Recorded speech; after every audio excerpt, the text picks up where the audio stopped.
Entrée par les hautes fenêtres du musée de l'armée à Bruxelles, baigne la grande salle d'une douce clarté dorée.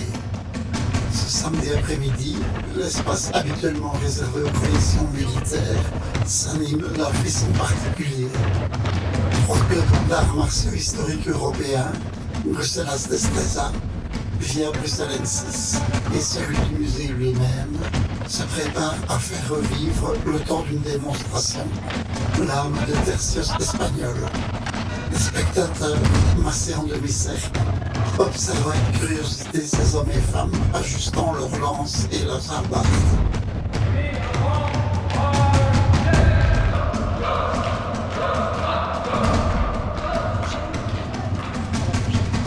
Les premiers ordres claquent, secs et précis. Les membres des clubs s'alignent, formant des rangs serrés qui évoquent les gravures de traités militaires de la Renaissance. Les lances, droites et parallèles, dessinent une forêt d'acier au-dessus des têtes. Chaque mouvement est mesuré, chaque pas cadencé. Les tertios, ces unités d'élite qui ont dominé les champs de bataille européens au XVIe siècle, exigeaient une discipline de fer. Ici, sous les yeux du public, cette discipline se manifeste dans la fluidité des déplacements. L'information se déploie, tourne, se referme comme un seul corps. Les instructeurs, entre deux commandes, expliquent comment les manœuvres permettaient aux soldats de se protéger tout en maintenant une pression constante sur l'ennemi. Les spectateurs silencieux suivent des yeux la précision des évolutions, comme hypnotisés par cette chorégraphie derrière.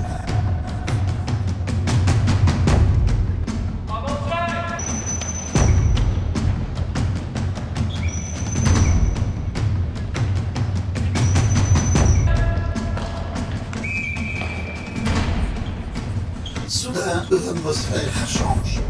Deux groupes se font face. L'un armé de lances, l'autre de hallebardes. Les lances, longues et menaçantes, pointent vers l'horizon, tandis que les hallebardes, avec leurs lames courbées et leurs hameçons, brillent sous la lumière rasante.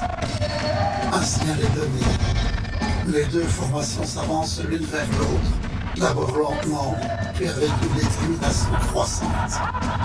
Les cris des combattants résonnent sous les voûtes du musée. Les lances s'abaissent, prêtes à transpercer les rangs adverses, tandis que l'hallebardier puis l'agile cherchent à briser la cohésion des lignes ennemies. Les armes s'entrechoquent dans un claquement métallique.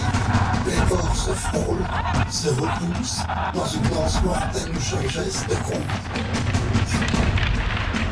Les instructeurs, mêlés aux combattants, rappellent que la clé de ces affrontements résidait dans la coordination. Une hésitation, une faille, et c'est la défaite assurée.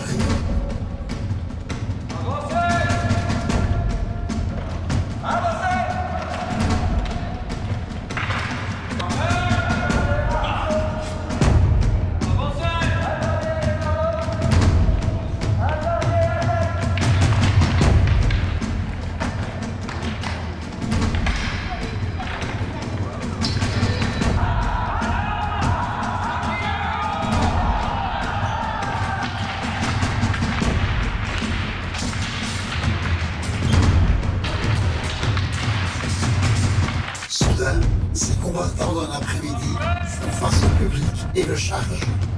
Les spectateurs, surpris, reculent d'un pas malgré eux. Pour un instant, l'histoire reprit vie et chacun peut imaginer l'effet dévastateur de ces charges sur les champs de bataille d'autrefois.